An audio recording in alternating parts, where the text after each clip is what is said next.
Saving for your retirement can actually be the easy part. Figuring out how to withdraw that money in order to fund that retirement dream, that's the tricky part. Today, we're going to share with you our first withdrawal strategy that we received in order to fund our FIRE journey in 2024.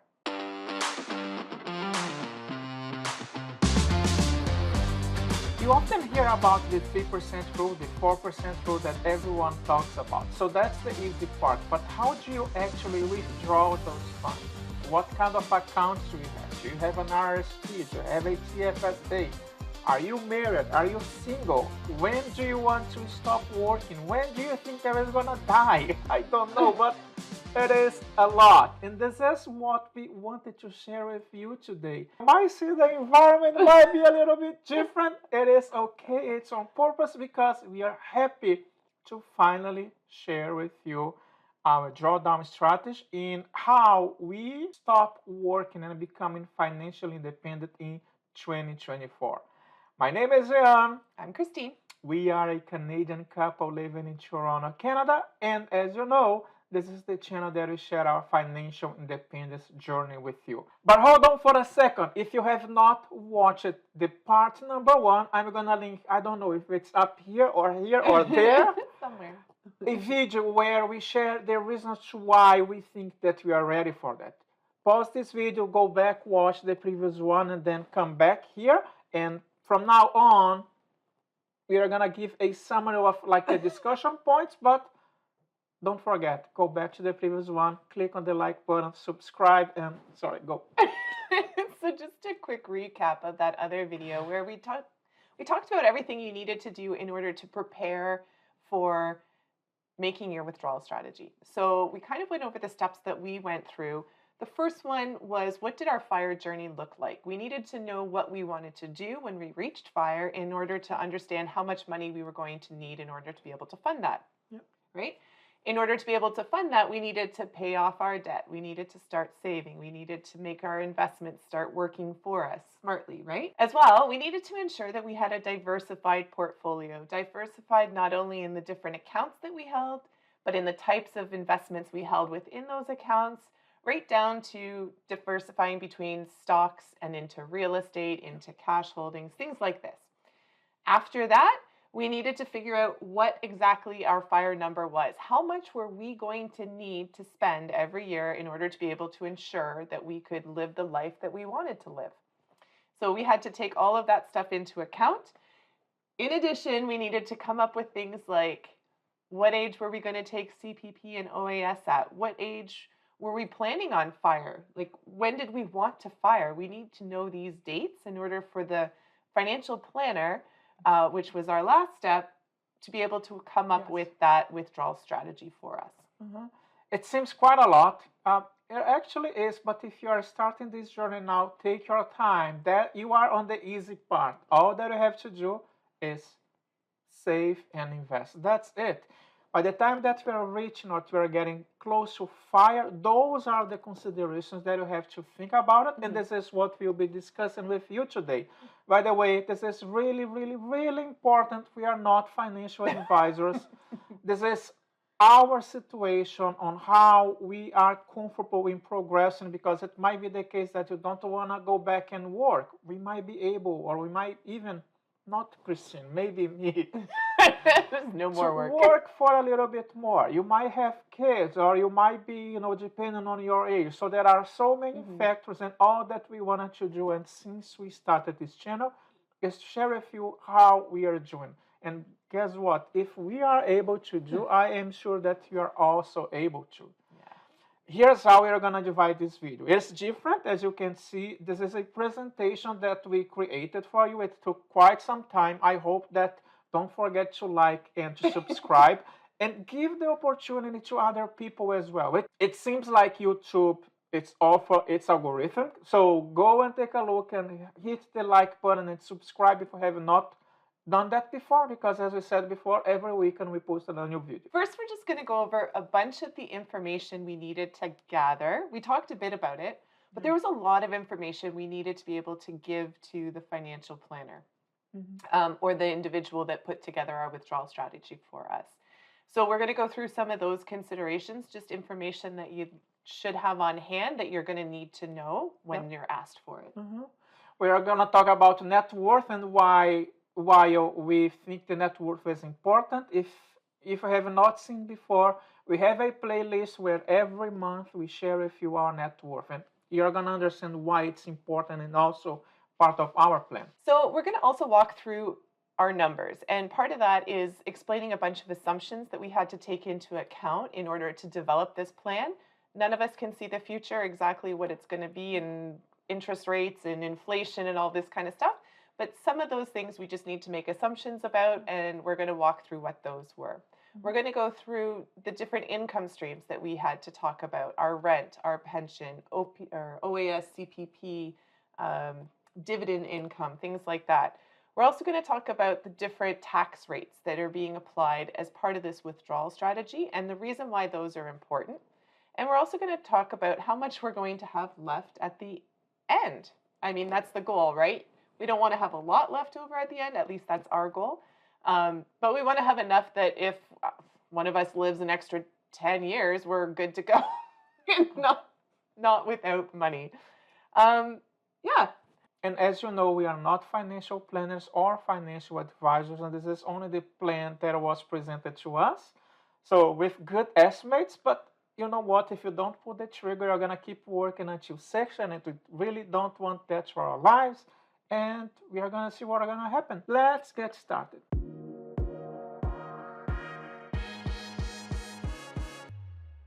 First part of the plan is we have to take assumptions. We don't know what is going to happen in the future, but once we decided to go through our plan, our assumption is we are going to get this plan from the beginning of 2022 up to 2072. So how many years? A lot of years. A lot of years. Is it 80? 50, I think. I don't know. 50, 50. 60? No, it's 50. Share in the comments below. That's only that, 50 years? Yeah. Oh yeah, because I'm 50. I thought I was gonna be living for 100 years, but no, I only have 50 more. There you go, folks. 50 years, that's all that I have. He just feels 30. I know. Oh my goodness. Having said that, we also have to think about inflation. On our calculation, we are using 2% as a good inflation rate. As you're recording the video now, we know the inflation is like 6 or 7%, but on average, that's what we see. We truly believe that the inflation they will go eventually down, but we are using 2%. The same way for inflation, we also have CPP and OAS at 2%, so they are going to increase on the same rate that the inflation does increase. At least that's our understanding, so we are using CPP at 2%. The province is Ontario, and this is really important because the calculation needs to be made on where you plan to live. As you know, we live in Toronto, we are using Ontario. If you are in another province, in another city, you might have to take that into consideration as well. And that's all to do with taxes. We are also thinking about cash. We are using 1.5% of cash, even though we are 100% equities, but we might consider cash in the future. We are using 1.5%. Equities, 6.5%. We know that it might be too conservative. We are okay with that. We are just looking for the worst scenario, I might say. So you are using, equities at 6.5%. Hopefully it will double that. That'd be great. That will be great. We will never know. So when we look at these next two slides, these are specific to Jean and I. So Jean's going to be receiving his retirement at age 51, and I'm going to be 45. For both of us, we're going to start CPP when we turn 65, and that goes for OAS as well. Yep. And the CPP percentage, we calculated using a website, I think, through the CRA. Mm-hmm. You can put in a bunch of different numbers and how much you've earned for a number of years, and it spits out a little bit of a percentage at the end just to work with as to how much you'll be receiving of CPP upon achieving that age, right? Yeah, exactly. So Jean came up with 29% and I was 64%. Mm-hmm. As you know, we are not experts. We are leaving this to the experts so they can take care of this. All that I need to do is think about the assumptions, like in terms of the inflation, in terms of the province, equities, and so on and so forth. And lastly, there's a bunch of other things that we also had to take into account, and those are all listed at the bottom here. Our mortgage rate, both here and in Brazil, though we now no longer have the Brazilian condo, so that's good. We needed to take in the rate of appreciation for our real estate, both here and in Brazil, as well as our investment account interest rate, because we do pay interest on the money that we're borrowing in order to invest in that account, and as well the car, right? The interest rate and that debt. However, hopefully by the end of this year, that'll be There's gone an too. Apple car. But this is really important, guys, and that's why we keep saying don't copy what we are doing, because this is our situation, and those are the things that we have with us. Specific to us.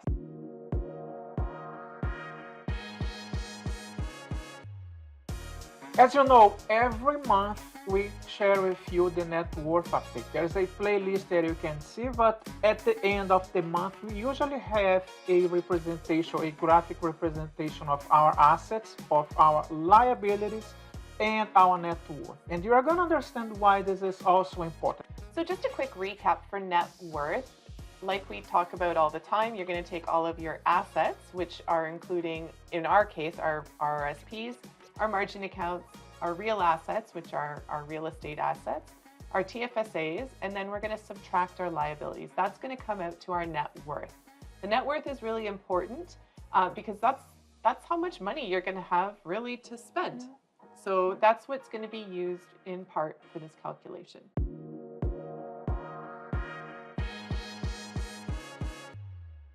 So a few other things we needed to really take into consideration was what's going to happen in the next 50 years.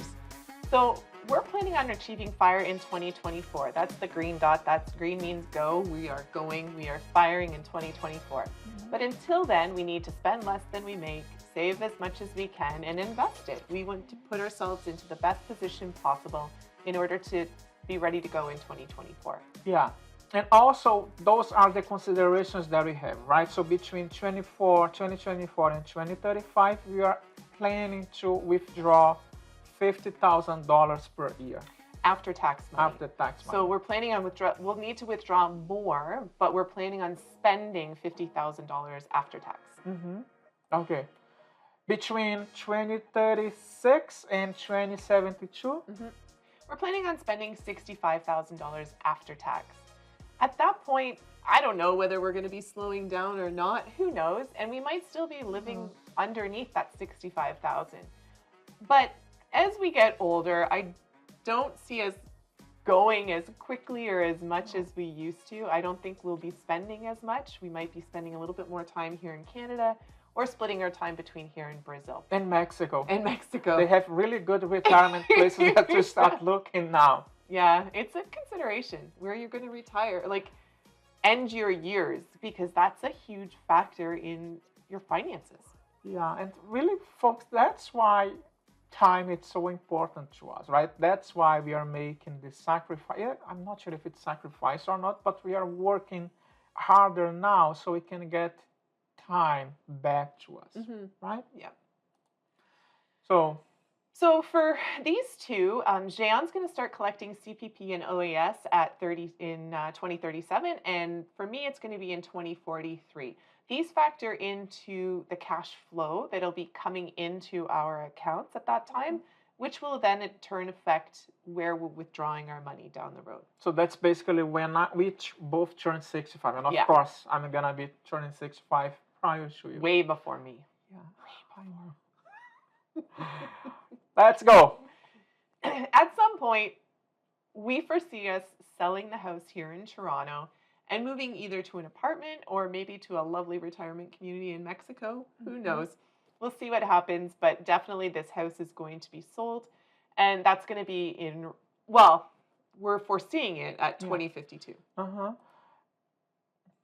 we make it? My fingers are crossed. So in 2072, Jean here is going to be 50. Or no, you're going to be 100. Oh my goodness, it's 50 years from now. I'm still going to be the young age of 94, so I could have a new beau by then. You never know. Probably not, because that costs way too much money. But no, in all seriousness, we joke, but that's something you really have to take into consideration.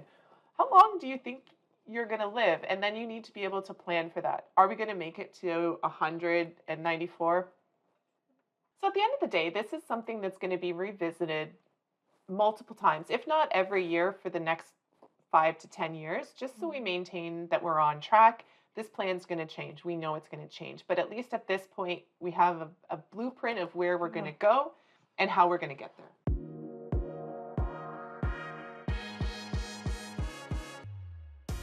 So by figuring out this plan and knowing kind of ballparking how much we want to spend in all of those years when we're going to start receiving CPP and OAS, this allows the planners and the people putting this together for us to develop the most tax-efficient way of us withdrawing money.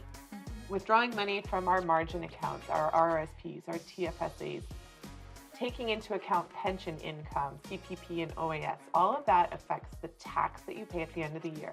The goal is to pay as little tax as possible, so we keep most of our money. Yeah.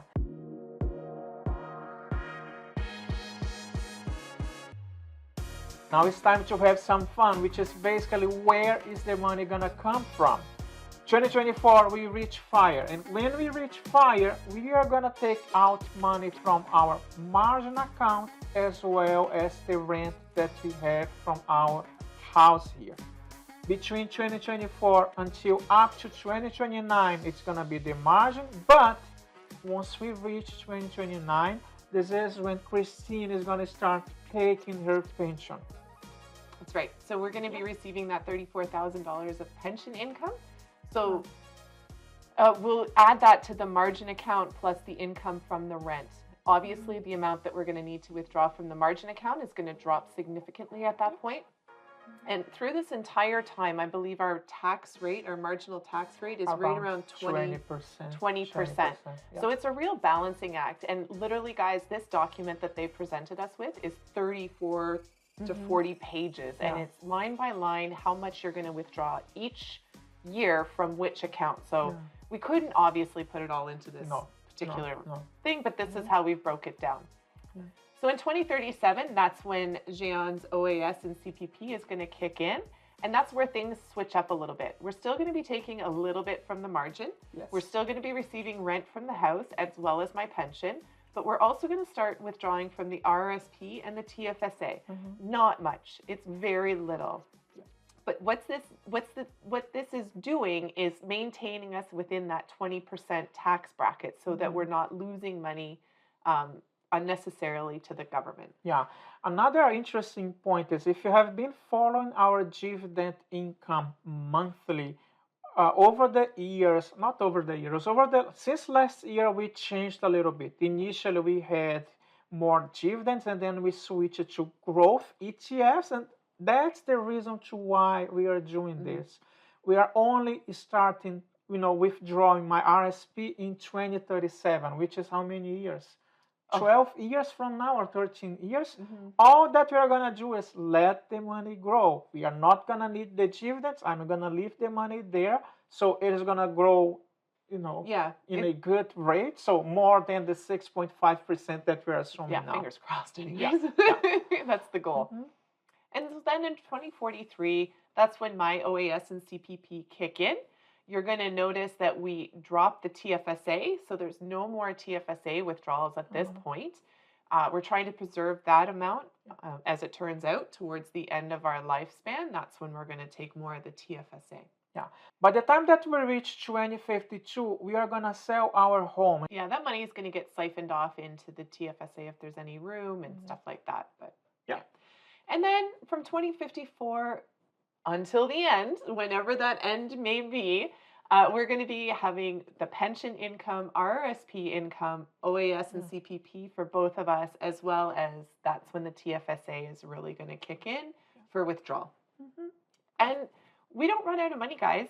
At the end of this entire plan, Jean is 100, I'm 94, and we still had, they had it planned out. I think we still had $400,000 or something like that in future money. So not in today's dollars, but in future dollars. we're not going to run out of money. Fingers crossed. No, And the more no. we can do right now in order to bolster our savings and keep increasing our investments, there were some factors between 22 and 24 that we needed to keep contributing X amount of dollars to each account in order to ensure we had the proper starting point in 2024. Exactly. Yeah, we're going to make it.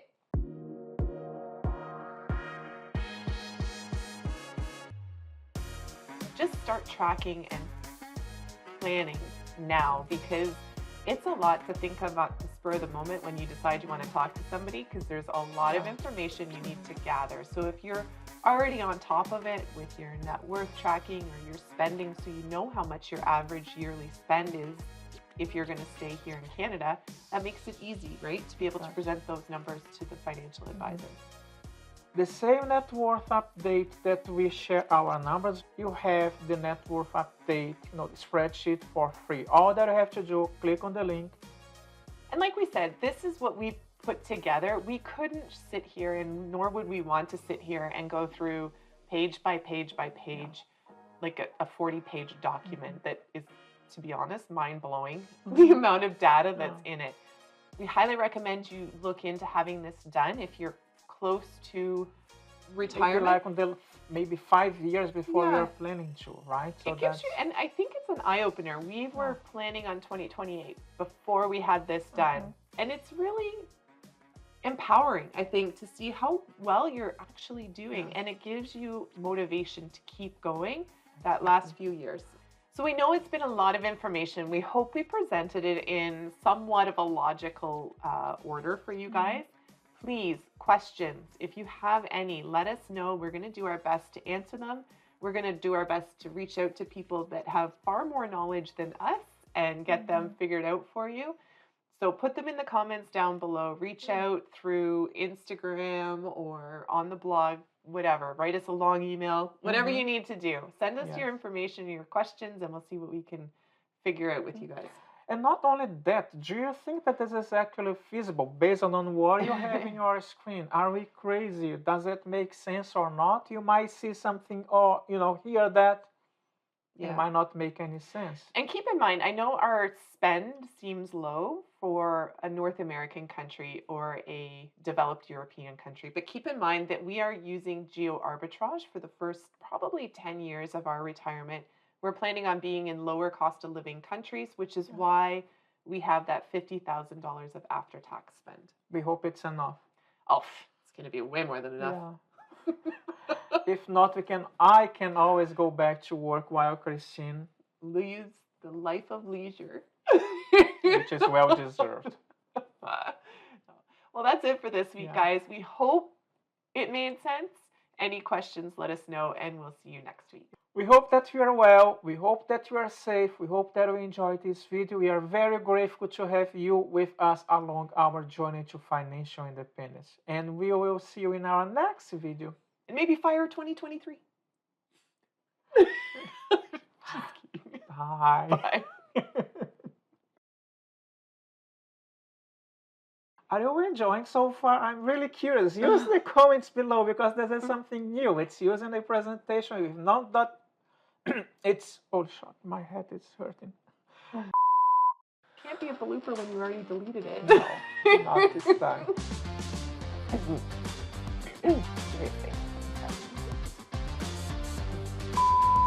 Exactly. Another thing that we also consider is... What is it?